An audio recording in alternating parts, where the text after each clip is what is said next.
All right, everybody. Today is probably, I think in some ways it's the most important episode. It's definitely the most important episode, but in some ways it's one I think that's going to get a lot of listens. Sara Keough is with us. She is, well, I'll let you kind of go through your credentials because I'll probably butcher them, but all I can say about Sara is she has helped me transform my entire life, my body, my mind over the past year. And she's been working with me from in a professional capacity, but she's also just a fantastic woman. Welcome, Sara. Thank you. And Sara, can you kind of tell folks, this is about whole body kind of wellness, type thing, and but our connection to the planet and all of our kind of natural rhythms. Like, can you kind of give people an idea of who you are and what you do? Because it's not just it's not basic. No, it is not. As you know, we dive deep into a lot of different topics. And, I commend you for all the hard work you've done, because it's always teamwork. I can't, make you change your diet. I can't take you to the grocery store and cook your food for you. And you got to do all the hard work.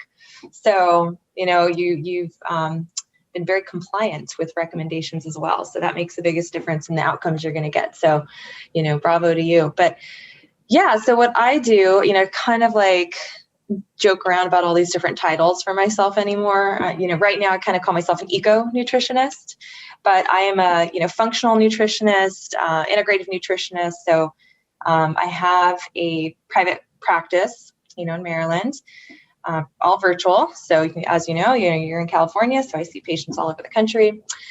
And, so that's my clinical work has been my big focus, but, over the last 10 years, really. But I started out my whole journey in ecological work. So back in Colorado, my home state, I got my undergrad in biology, and I had a focus in environmental studies, geographical information systems, like all this really cool stuff working in the field. So I wanted to be a conservation biologist. That was my original passion. And I always loved health and nutrition, and that was, a big passion of mine too. So, I spent a year probably working in the Rocky Mountains, working on saving some endangered wetland areas that were, being sort of encroached upon by all the ski resorts. So ski resorts cause a lot of ecological damage up there, unfortunately. So that was just really beautiful work, because it was just outside with nature, all year long though. So being up in the Rocky Mountains, all the time in the middle of winter wasn't always fun. I think you showed me a picture of your former office one time. It was some beautiful kind of bucolic valley. Yeah. And that's it on a good day. I mean, it's so beautiful in the winter, but it's like you're just freezing your ass off the whole time. We were like standing there doing like owl calls, trying to track owl populations, and you're just standing there in the freezing cold, like playing owl sounds, and like, oh my God, what am I doing with my life? But no, it was amazing. Yeah. Right? It was still beautiful, because there's just like it's like very meditative. You're like just sitting there in nature. So anyway, that was my, you've seen that in presentations where I kind of say this is my old office, and I never thought I was going to leave that path. But, the last year of my biology degree, I decided I wanted to go into health and nutrition. I just realized, like, I had this epiphany one day that was kind of like my true calling, I guess. So I started researching schools all over the country, and I found a master's degree program that I really loved, out here on the East Coast. And it was a master's in nutrition and integrative health. So I have my master's degree in nutrition, and I'm a CNS certified nutrition specialist. So I'm credentialed with, a national board that is kind of like we'll say integrative functional kind of alternative to the registered dietitians board, which that's a whole other topic. But basically I wanted a degree taught from a more integrative holistic perspective. So that's why I came out here, got that degree, and I've kind of been practicing ever since. And now everything's kind of coming full circle with the work I used to do, because about 6-7 years ago, I started getting into regenerative agriculture, which I know I've taught you a lot about, and we'll probably talk about today. Because of my background, I've always had a really profound appreciation for ecological systems, right, and natural systems and how they function.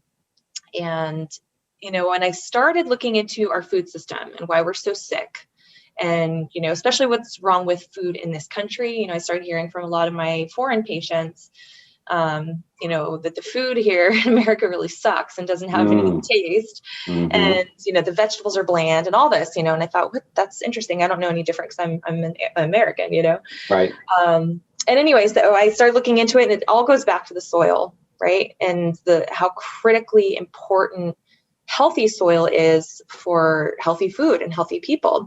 And then it goes even deeper than that. It's not just about regenerating our soil, right? That's been lost through, decades and decades of really terrible farming practices, industrial practices using a lot of harsh chemicals, all that type of stuff, fertilizers, pesticides. But it goes deeper in that we now know that soil has a huge capacity to sequester carbon. Yes. And when I learned that, that blew my mind. And that's where everything's coming full circle. Wait, so you mean we don't need to set up Joe Biden's giant CO2 removal machines that run on some kind of clean energy source, I'm sure, right? It's going to just, right. it's going to be self-generative. That's ridiculous, but we'll get into that. But that's, I had to interject on that one. Yeah, no, we don't need to do anything.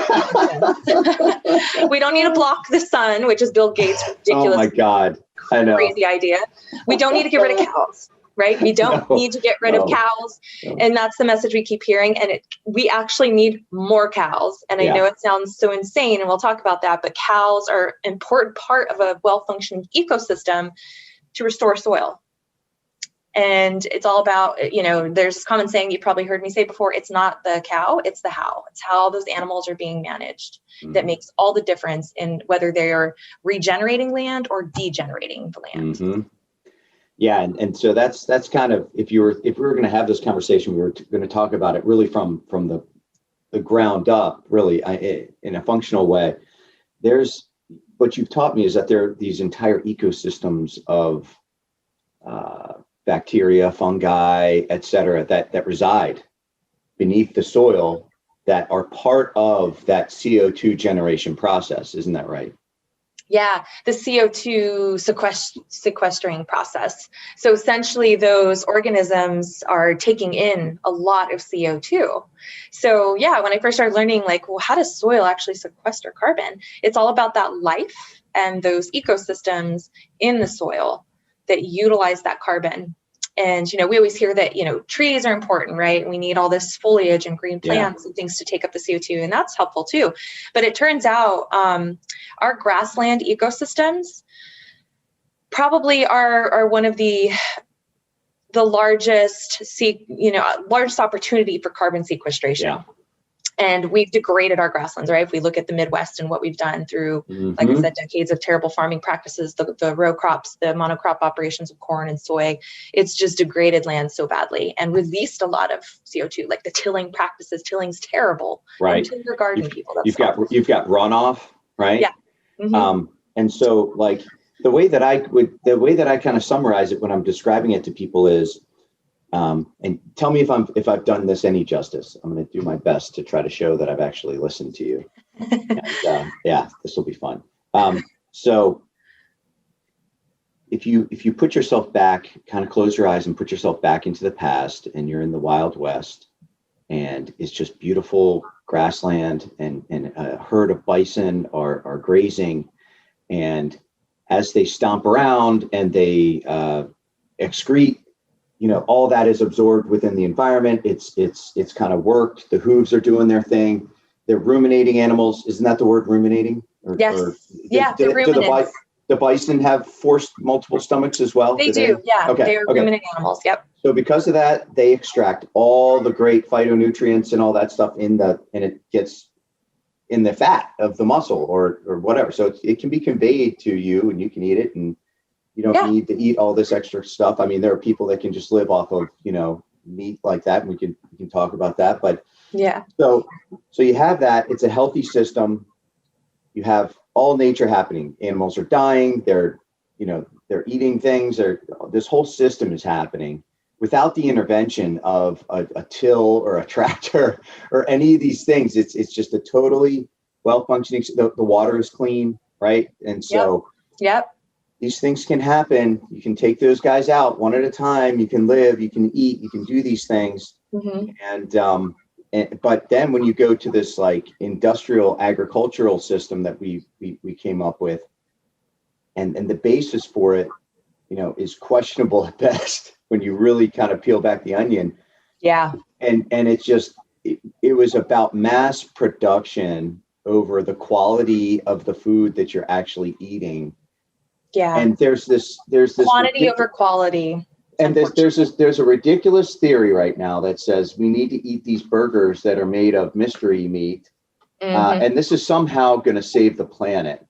And it incenses me because I understand the details of what you've taught me. Yeah. So how did I do in summary?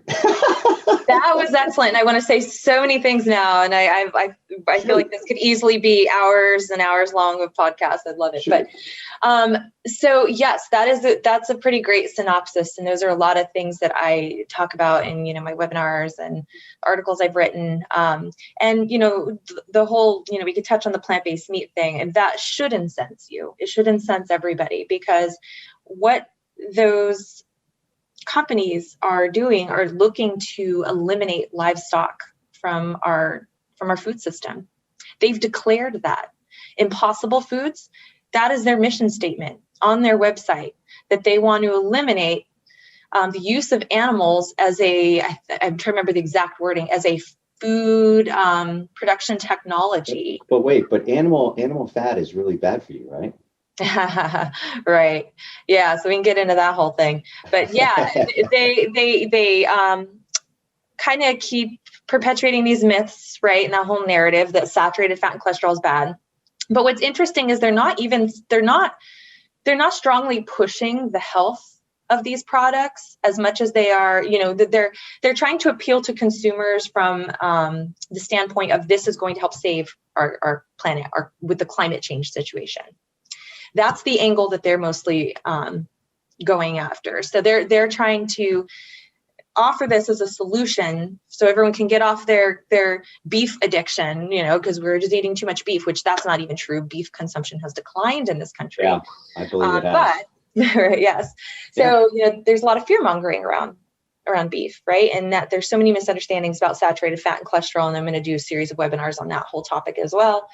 There's already amazing people that have done so much good work on that too. And we know that there's no proof that saturated fat and cholesterol are the cause of heart disease, which again, controversial topic. But the thing that I want your listeners to really understand right now is that our food system is under attack, and we need to all fight right now in all of our states and pay attention to laws that are being passed that are going to make it really difficult for small farmers to stay in business, to survive. Yeah. And so when I first heard Pat Brown, who's the CEO of Impossible Foods, make this statement about, we're going to remove all animal agriculture by 2035, they put a deadline on it, right? And globally, not just in this country, like globally, they want to eliminate all animal agriculture. So when I first heard that, it's like you just want to laugh, like that's ridiculous. But I'm starting to see it happen. Slowly but surely, it's catching on.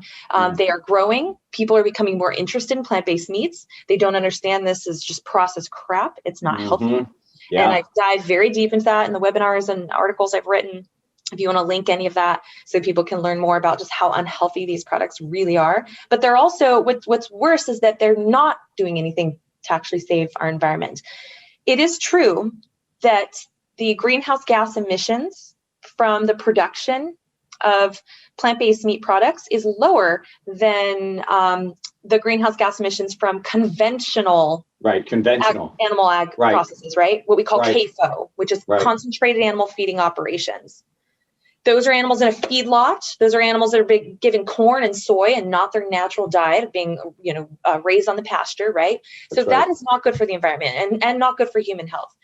When we compare it to that, plant-based meats are better. I'll give them that. But when we compare it to regenerative agriculture, and there's studies on this. There's a Qantas study, which we have time to talk about, that does something called a life cycle assessment that looks at all the emissions, the carbon or the greenhouse gas emissions from those different production processes. But when we compare plant-based meats to regenerative agriculture, I mean, there's just no contest. Yeah. Regenerative agriculture sequesters carbon, and plant-based meats emit it. So anyway, we need to stand up for our small farmers. Regenerative agriculture. There's that. Is it Belcampo? I forget which one. Has actually just a very nice, very short infographic on their website, Sarah, about hey, our because of our regenerative agriculture practices, we are actually sequestering more CO2 than we are emitting. And they compare it to what the production for an Impossible Burger would do, which was on the positive side. And this was a net negative. And that's a key point that I think the folks that make the policy really need to take a step back and realize that, there's just a lot more. I can't think of a better word in my head, but there's just a lot more peace that we're going to have as a people if we can embrace the things that we can do to work with our Mother Earth, kind of like in our natural way, and to not just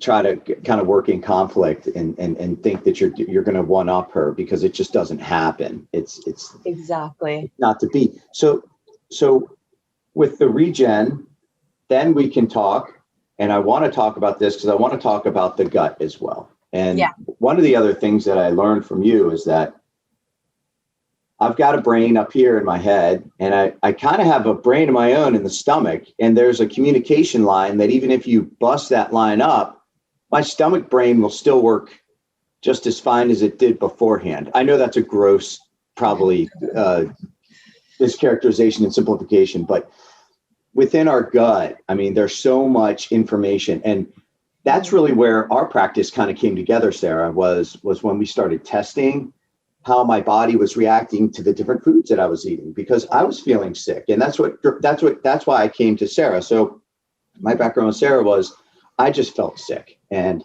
I couldn't really put my finger on what it was, but I knew I was trying to eat very healthy foods, and I was trying to lead a healthy lifestyle with exercise and getting sunshine and time with family and what have you.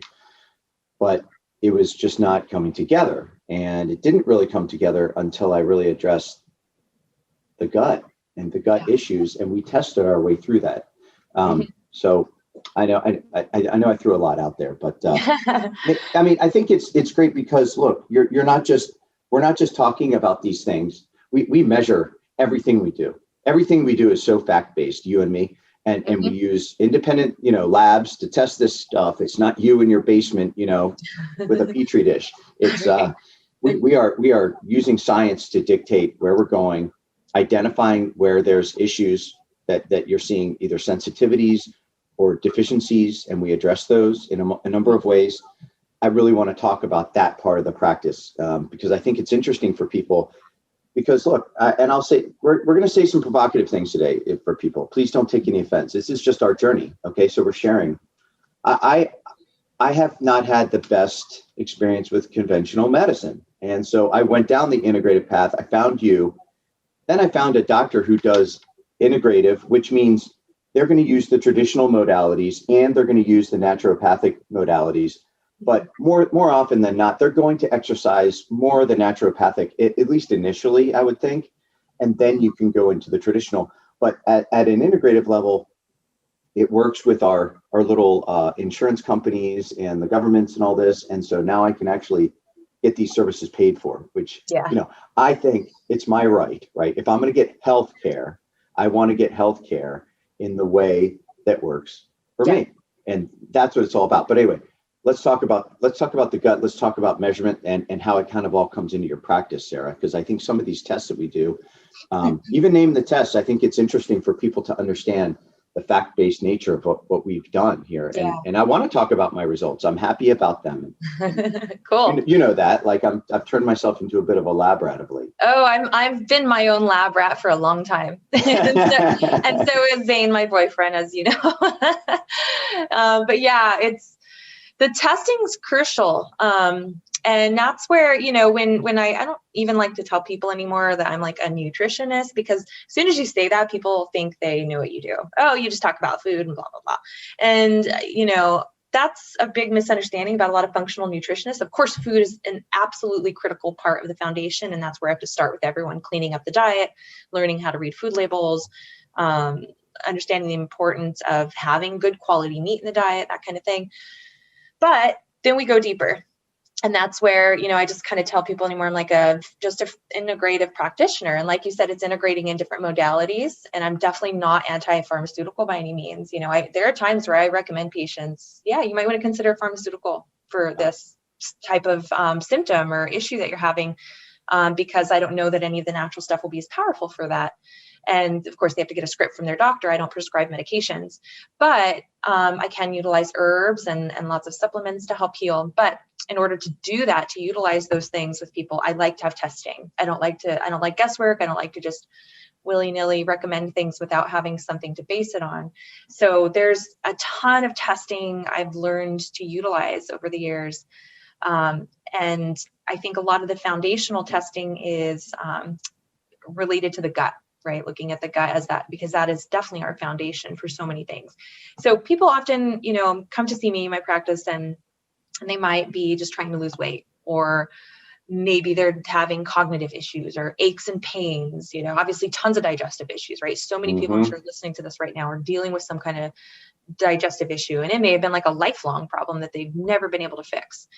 But no matter what the condition is, or issue or what they're coming in to see me for, it almost always starts in the gut. And I find that by fixing a lot of digestive issues, kind of working on, what I call rebuilding the terrain of the gut, you have to think of your body, and not just your gut, right? But your entire body, the microbiomes throughout your body, on your skin, in different organ systems, and like in your respiratory tract, and definitely in the gut. The gut, the colon in particular, is home to a lot of different species, up to 1,000 different species if you actually have a healthy microbiome. But rebuilding that terrain and that ecosystem, you have to think of your body as an ecosystem. You have this inner ecosystem of all these little animals and critters that need to be nourished and taken care of. And so, I use organic acid testing. I think we're waiting on your results for that. Right. Stool testing. Those two tests really complement one another in order to look at different things related to the digestive tract and the microbiome. Food sensitivity testing, micronutrient testing, looking at omega-3s and 6s, hormone testing, toxins. There's a lot of testing I use, lots of tools in the toolbox. And I think we've done all those on top of the traditional blood screen, right? And then I look at traditional blood work too. Yes. Cholesterol and the vitamin deficiencies, which has been great. And so I feel blessed at this point because I found a doctor that is integrative and welcomes the participation of Sara in my health. And I have this is like my dream team. I can't walk without multiple people. At the time that I found my doctor, she was about eight months pregnant, and awesome lady. And I told her, I said, man, I'm doing this paleo diet. I need to tell you. And I was kind of like, okay, what's she going to say? She's going to give me some business about how I need to eat grains or something. I don't know. And she says, no, I think paleo is great. I've been doing it for 5 years. And I thought, oh my God. Cool. Yeah. Like, where have you been? I'm like, I don't want to have to have this conflict between, Sara and you, we got to work together. The farmer and the cowboy can be friends. Come on. Yeah, exactly. Yeah. So, at that level, that's where, at least for me, this was really why I wanted to get you on here and to put that out there, because to me, that is a dream team configuration. That is, to me, the wave of the future. Look, I have to come out of pocket, for for some of this stuff. And it's not everything gets reimbursed by insurance or it comes out of your plan or whatever. Look, once you get over that, I mean, and you have to, this is a complete lifestyle. Yeah, totally. I buy. So let's talk a little bit about like some of the things that you got me doing. Okay. So I come into the first session. I say, okay, I like drinking Tecate out of a can. I'm a man of very fancy taste and flair. And I got to have my coffee with cream and sugar. And so I come in the first session. I say, Aaron, okay, I'm going to meet with Sarah. She's tough, right? But I'm going to hold the line. I mean, I am not going to give up on these two things. And I walk out of that session and Karen says, how did it go? And I just have my head hanging low. Oh, no. I said, she's tough, man. I didn't win anything. But what did we replace it with? Let's talk about some fun stuff. So bone broth. I drink bone broth. We started getting into eating some of the grass-fed organic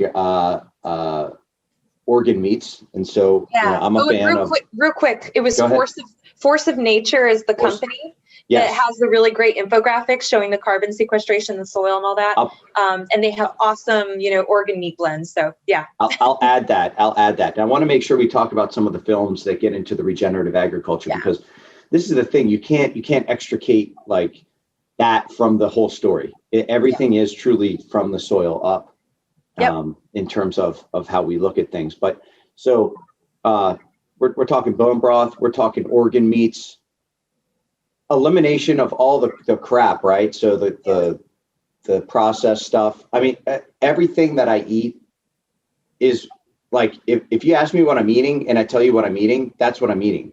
Like, what are you eating? I'm eating cucumber. Well, what's in it? What I just said is what's in it. Like, there's nothing else. Whole food. Right? What are you eating? I'm eating beef kidney.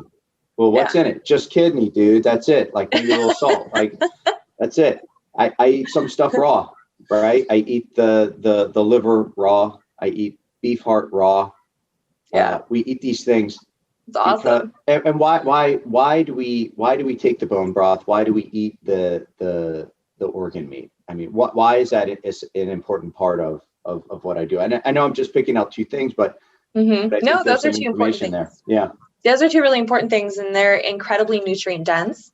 So in one of my talks, I go into all of the amazing health benefits of pasture-raised meats and eggs and dairy, and talk about the health benefits of all those, what those foods actually offer. And there's one very interesting study called the Milo study. This is a French study that evaluated, dozens of different foods and their and all the different nutrients. Now, it was still kind of, limited in that the number of nutrients they did look at, but they looked at a pretty, relatively broad group of nutrients, so different omega-3 fats and vitamins and minerals.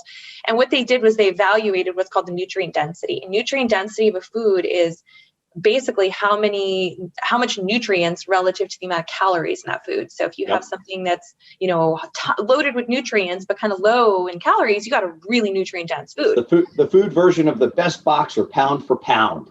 There you go. Yep. So it's like it's that ratio, that relationship between those that's important. So you don't want to, dairy though, and it gets a little bit picked on, unfortunately, because it is a high calorie food. But it has a lot of unique nutrients that you can't get in other foods. That's where sometimes nutrient density score is kind of like, not the best way to evaluate nutrient density. But anyway, this study just used that as their basis for evaluating nutrient density. And I actually made a graph based on the research in that article, and it was so amazing. Organ meats just blew everything else out of the water. Yeah. Vegetables, fruits, like nothing is more nutrient dense than organ meat. And what's great is because it's so nutrient dense, you don't have to eat it every single day, And it's like, if you think about it from a hunter-gatherer standpoint, when you hunt an animal, it only has one heart. It only has, one liver and a couple kidneys, and you might have to split that amongst your family, And so that's kind of like the way to look at it is you don't really need to just pound a ton of organ meats every day, but there's things in organ meats like copper and a lot of iron, and so obviously that can be too much of a good thing if you and zinc. Vitamin A. So zinc, and so you don't. which are great because a lot of people are deficient in those things, but there's, sometimes concerns about eating too much organ meat because it's high in those. So I always put that out there as a caveat. Like, I don't want everyone to go out and just pound tons of liver every single day.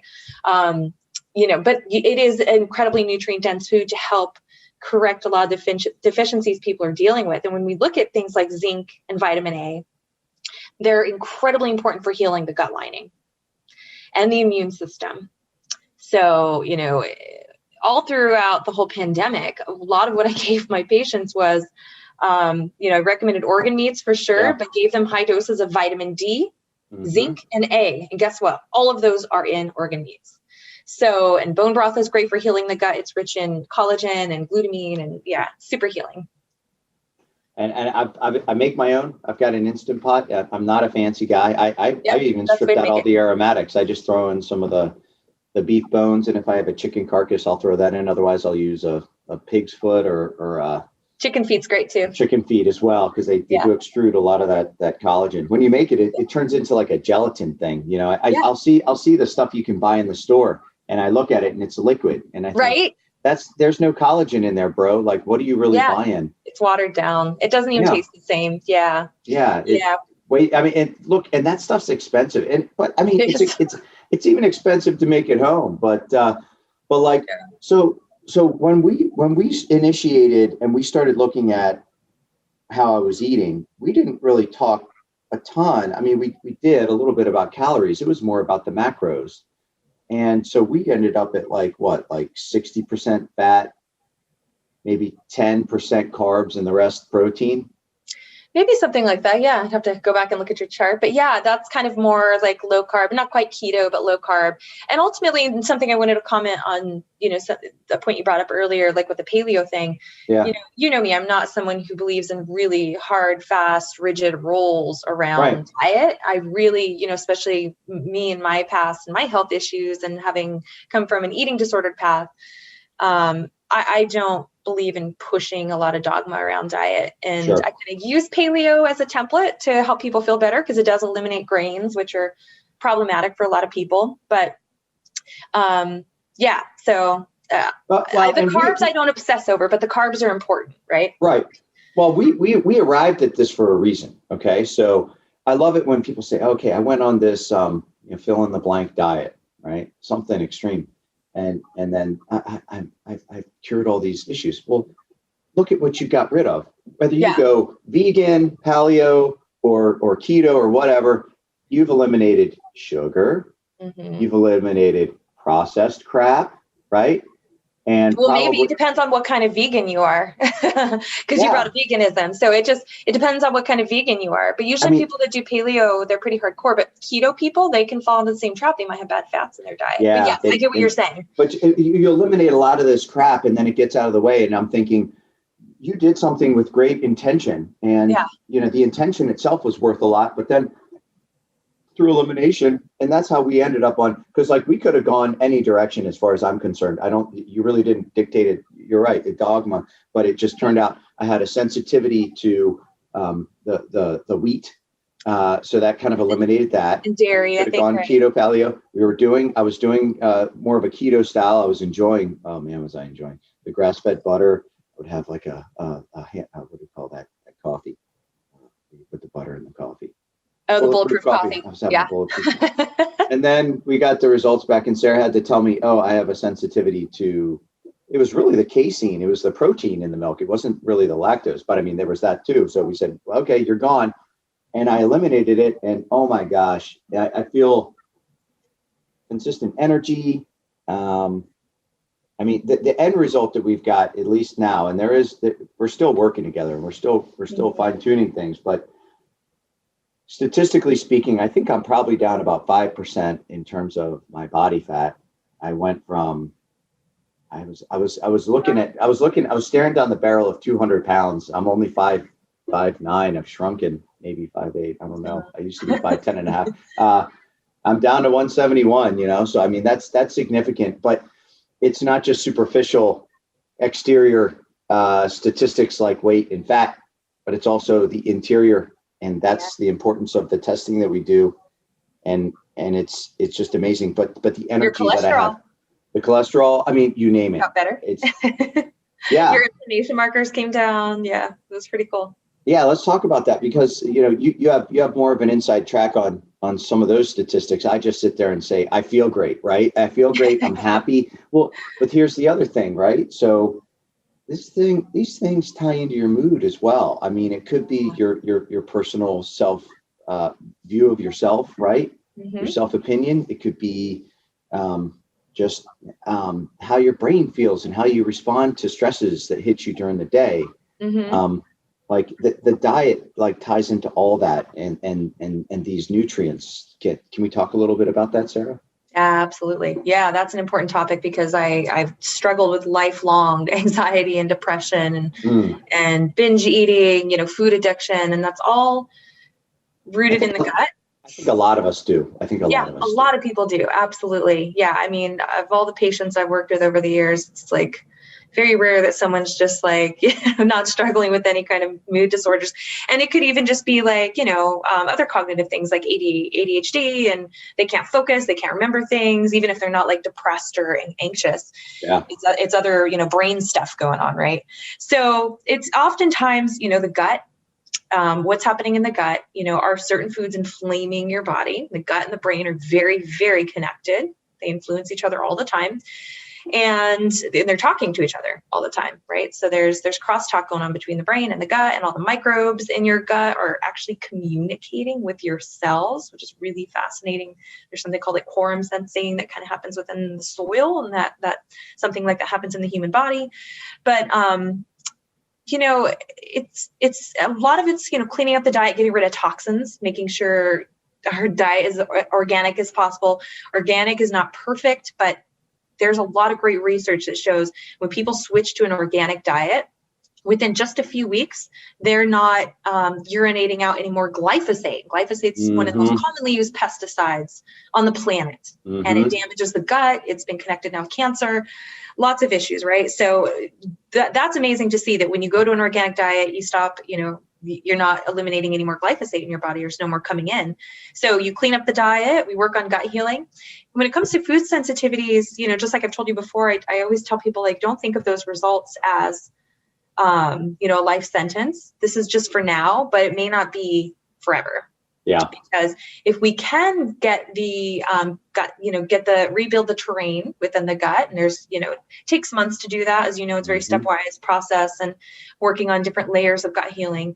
But after we do that, and I'll just temporarily omit those foods, get the inflammation to calm down in the body. And sometimes that neuroinflammation, there's a strong connection between gluten and brain inflammation.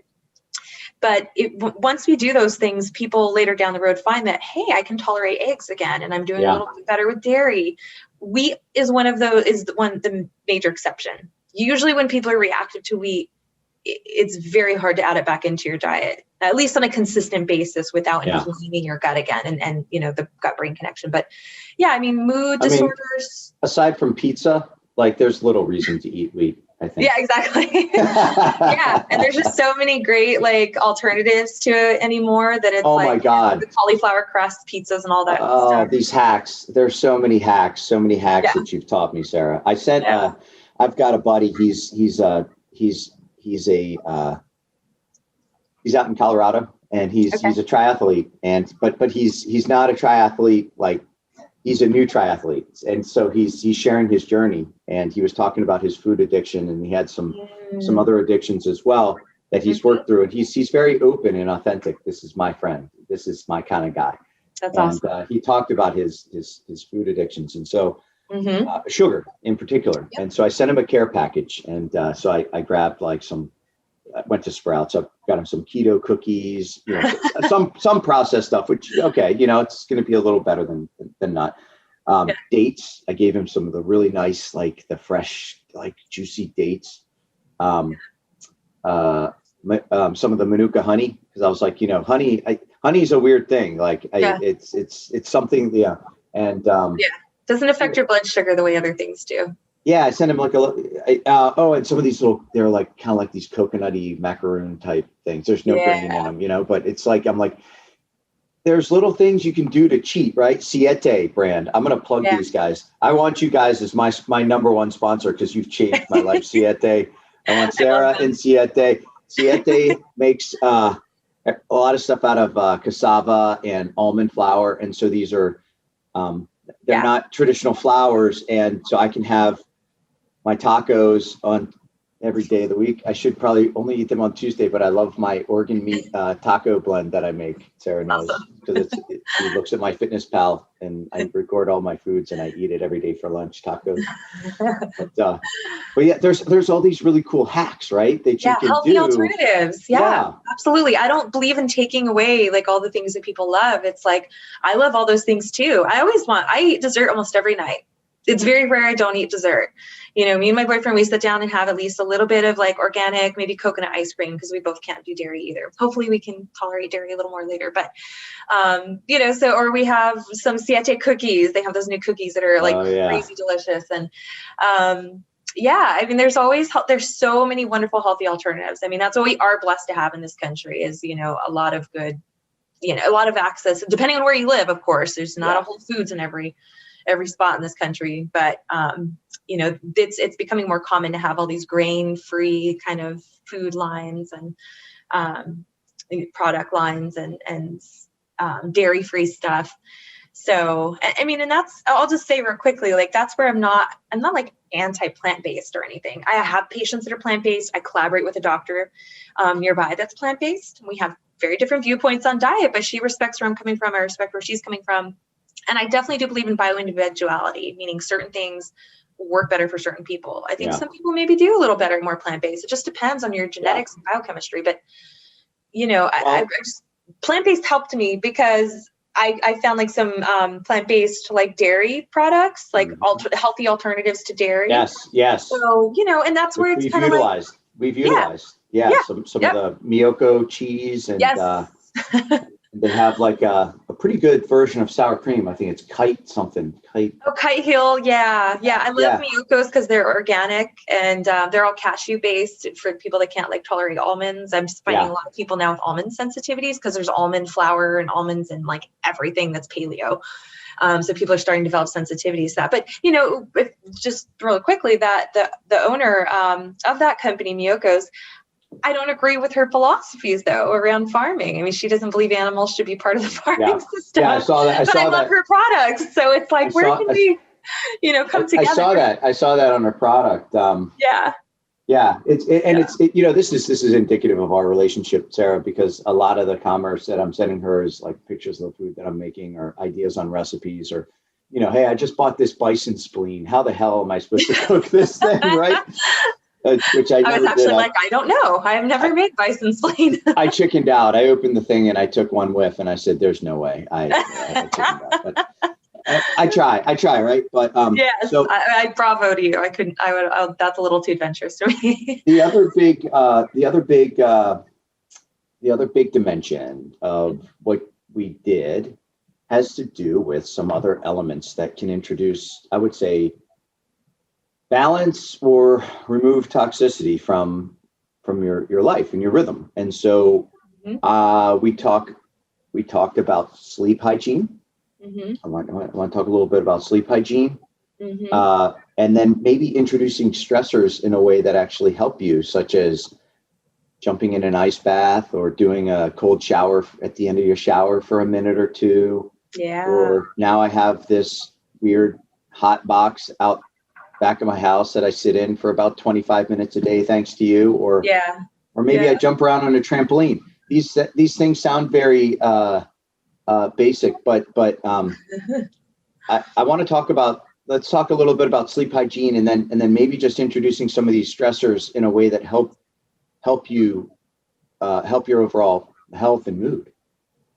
Yeah, well, I mean, sleep is critical. I consider it just as important as diet. You know, so the food you put in your body is important, but if you are not getting restorative sleep every night, I mean, I tell people you can do everything right by diet and supplements and exercise, but if your sleep is just terrible, you know, deep sleep is where the body does a lot of healing.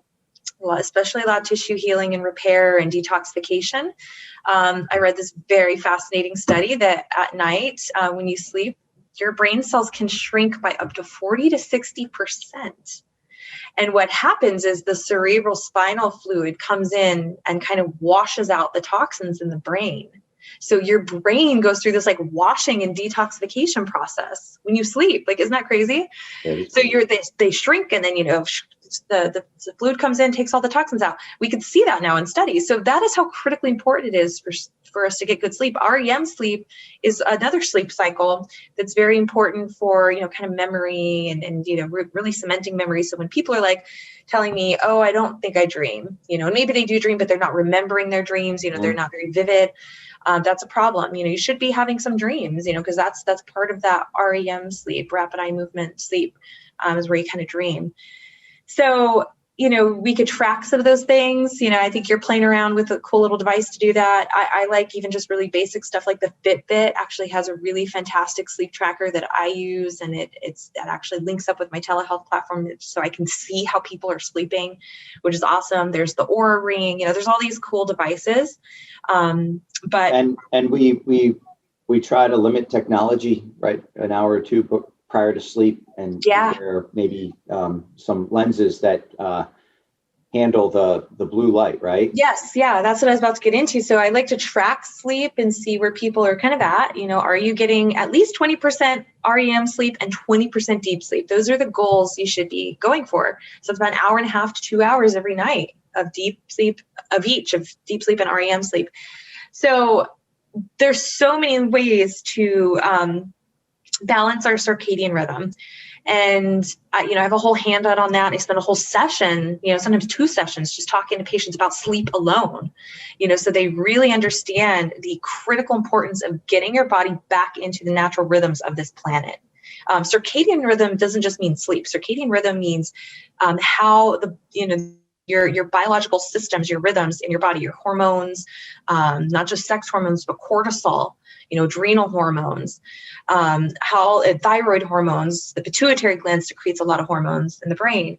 So how these hormones fluctuate, over the course of a day, is largely dependent on how you manage your stress, how well you sleep, timing of your meals, timing of exercise. Mm-hmm. We should try as much as possible to mimic nature and get back into a natural rhythm. And so in regards to sleep, yes, we should not be exposed to light. As soon as that sun sets, maybe we, before electricity, right? We had candles and things like that. And those do not emit blue light. Blue light comes from, I should say blue light is part of any light spectrum really, but primarily from, because the sun actually has some blue light, which we need during the day. But screens, laptops, phones, cell phones, they emit a lot of blue light. And it's very disruptive for our circadian rhythms. It's like you're telling your body it's daytime. And this is why a lot of people can't sleep at night because they're on their dang phones and computers. I'm guilty of it too. Yeah. The blue light blocking glasses are amazing because you can put those on a couple hours before bed. That alone has helped some of my patients sleep more deeply. But, making sure your room is at a certain temperature. I love essential oils. A little plug for Vibrant Blue oils. They make a circadian rhythm oil that I love.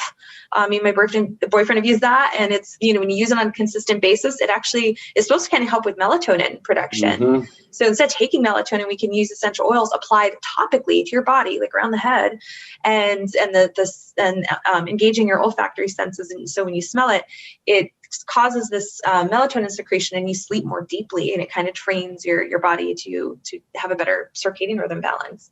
So there's lots of little tips like that, that we can always do to help. There's so many things we could always go into. But it's amazing once you start tracking it as well. So I got a Whoop strap. We were using the Apple Watch, but I don't. It just wasn't working. So they don't have a good sleep tracker, sadly. Got to step it up. Is amazing. Yeah, I know. So I'm like, for me last night, I feel like I did okay. I had nearly 2 hours of REM sleep and nearly 2 hours of deep sleep. That's amazing. So that's great, right? Yeah. And what was your total time sleep? It was not the best. So I need to get more sleep, but I got 6 hours and 48 minutes. So I need more duration, and that's what the tool is going to tell me. Not necessarily. I would, there's a lot of debate about that now that, if you are actually hitting that goal of at least 90 minutes of sleep, deep sleep, and 90 minutes of REM, you may not really need a full 8 hours of sleep, especially if you feel good. Yeah. In your body, Dave Asprey talks a lot about that. He only gets like 6.5 hours of sleep every night, or maybe 6.5, 7. But he's like, my deep sleep and my REM sleep are like rocking. So it doesn't matter. I don't need 8 to 9 hours of sleep. So he's efficient. He's very efficient at kind of, you're right. Yeah. Into those healing kind of portions of the sleeping. Yeah. The sauna, right? Or cold exposure. We've used that as well. And I got to tell you, I don't know that we talked about this, Sarah, but I was reflecting, and the one thing. So I got a dry infrared sauna. I have it in my backyard. I am not handy, but I somehow built this thing, largely by myself. I have to give my wife credit. She helped me, put up the major, walls on it, but. Dang, the packaging took the longest time to get cleared. I was out there knifing up giant pieces of cardboard. Anyway, but no, I sit in the sauna for 20, 25 minutes a day, and I'll do some cold plunges. I have a pool. I just don't heat it, and that's how I accomplish that. I could probably use more of like an ice bath, and I'm looking to buy like a chest freezer that I can just use one I can keep in my backyard and fill with water. Maybe I can talk my pool guy into helping me maintain the chlorine levels in there, so I don't end up getting like some kind of sickness off of it. No, try to do salt. try to do salts. Don't do chlorine. Okay, all right. Yeah, get natural salt. Yeah, that's even Guarantee. better. But but I do feel, and Sarah, this is why I love working with you, because I can talk to you about these things and you don't think I'm crazy. I do feel that it really does a number with my mood. And then, man, I tell you, on it's kind of like a chillier morning and I get in the hot box, it's about 140 degrees, and then I get out and I jump in the pool. It just feels amazing. So invigorating. I feel really, invigorated and alive. But what am I really doing to myself when I'm doing these things? What system am I really stimulating? What am I really doing? So what you're doing is, a number of things. I mean, there's these, which I don't know a lot about, and I highly recommend people look to the work of Dr. Rhonda Patrick. She has an awesome podcast, and she talks a lot about these heat shock proteins. And so, sitting in the sauna, and you can even go longer. Like I sit in mine for sometimes 35, 40 minutes. It just depends on what you can tolerate. But number one, I mean, when you're in the sauna, you're sweating, you're releasing lots of toxins. So it's a great way to open up, detox pathway.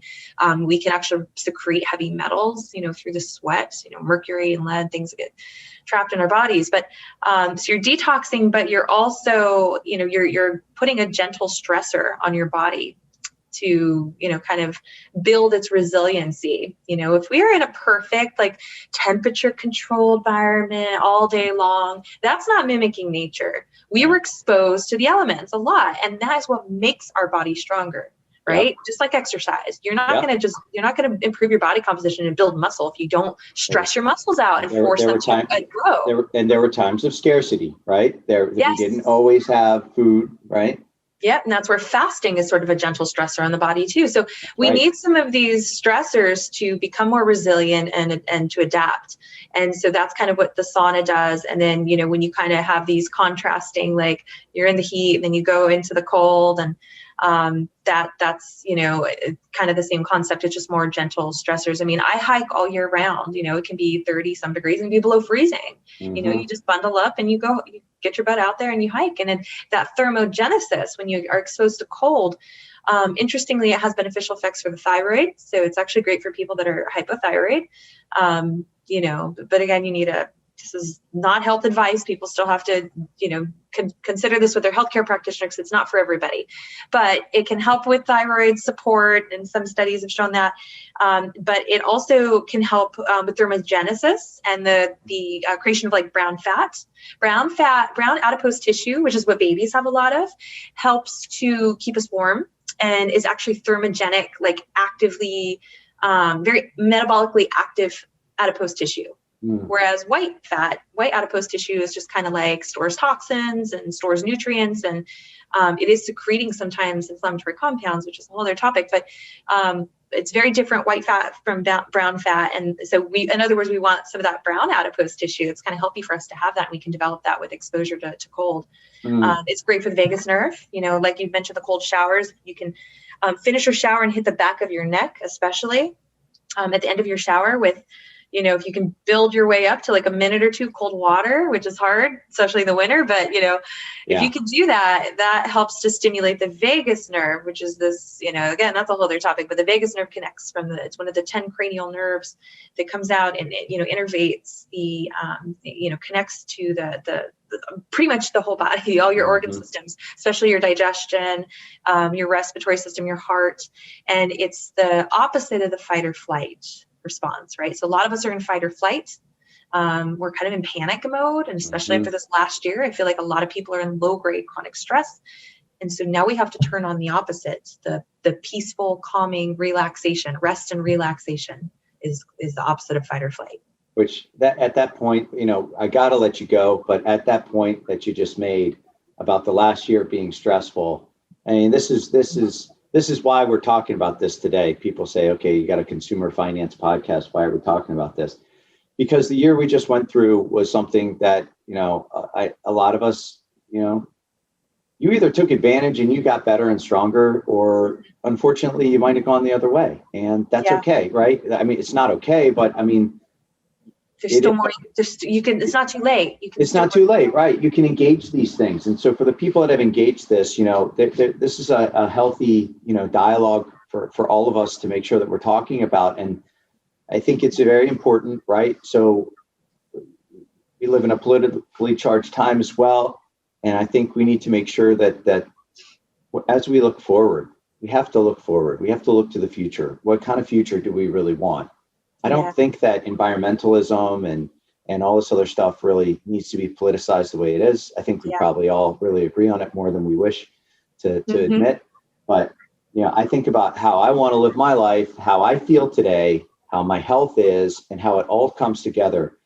I want to be healthy for the long haul because of many, many reasons, right? I want to be relevant. I want to be productive. I want to have energy.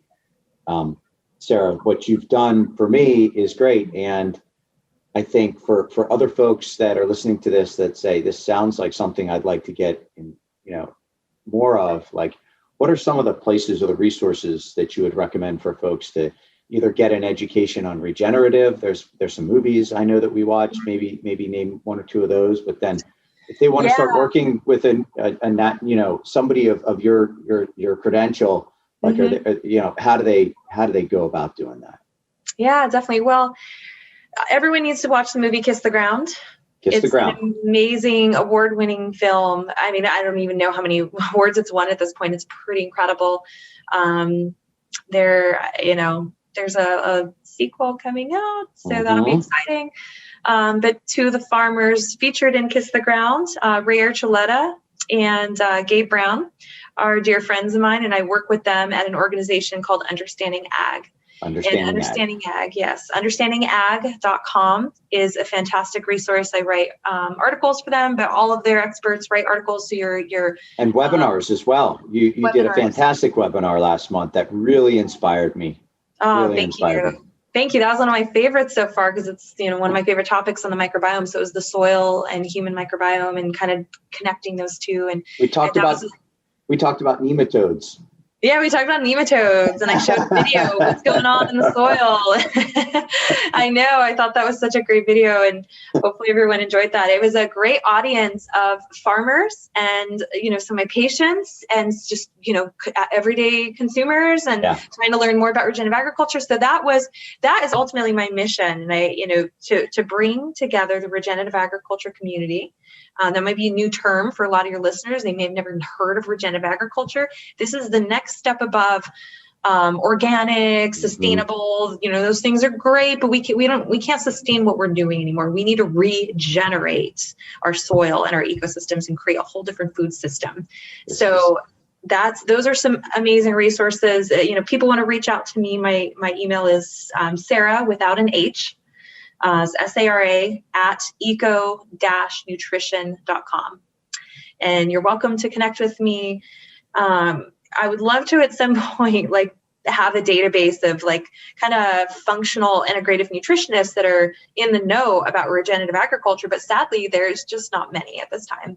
And you don't have to have a nutritionist that necessarily knows about regenerative agriculture, but seeking out someone that's that's working from a functional medicine kind of standpoint is what I would recommend if you want to dive into all the testing and that kind of thing. We just need to duplicate you. We need to figure out how we can do that. I know. Well, actually, we want to start. I've kind of talked to Alan Williams over at Understanding Ag. He's another one of the farmers that's part of that organization. He's amazing. And, I said, we're trying to connect more with consumers. That originally was kind of an organization to teach farmers about how to convert to regenerative operations and support them in that process. But now we're trying to appeal more to consumers because we have to get consumers on board. Yes. This has to be very grassroots in order to change our food system. We can't just wait for policy change. We need that, but policy change alone is not going to fix this. We need to wake consumers up. So I would love to start something one day to help educate and train, integrative, holistic practitioners in all of these principles of regenerative agriculture. And in a few weeks, I'll be going out into the field with Alan and Gabe down in Alabama. And we're going to be working together with a group of farmers. They do these field courses all the time, teaching farmers about soil health and different grazing principles, how to properly, move their animals on the land so that they don't overgraze. And so that they're regenerating, the soil. So I'm going to be out there and I'm going to teach a course, on health and nutrition and to the farmers. But I would love to eventually have some kind of program, and set up something with other practitioners. But yes, I would love to clone me too, to help keep up with everything, because like I've told you before, my brain is just split in these two worlds, trying to keep up with regenerative agriculture and everything happening within the functional medicine community, which is just enormous. I mean, there's so many things all the time that are new developments that I can't keep up with. But it's awesome though. and I love it. And Sara, thank you so much for being on today. And for the two things that I would throw out to folks: go outside today. If it's appropriate, wear as little clothing as possible. If you're a guy, take your shirt off, get some vitamin D, and take off your shoes, walk around in the dirt. Get a little exposure, get grounded. And, that's if there's any medical advice, right? We're not giving any medical advice. We never would. But if there's anything that I would construe, I'd say that's the one thing I think everybody can do today to just kind of calm down, reconnect, and get yourself in a place where if you're not in control, you can take control. Absolutely. That's beautiful advice. And I would end it with just saying, please support our regenerative farmers as much as you can. They are the healers of this planet. They're providing us nourishment, and they're restoring and healing Mother Earth with their work. So watch Kiss the Ground, and that'll get you started on that whole journey of how to support them. Amen, sister. Sara, thank you so much for joining us today. Thank you for having me.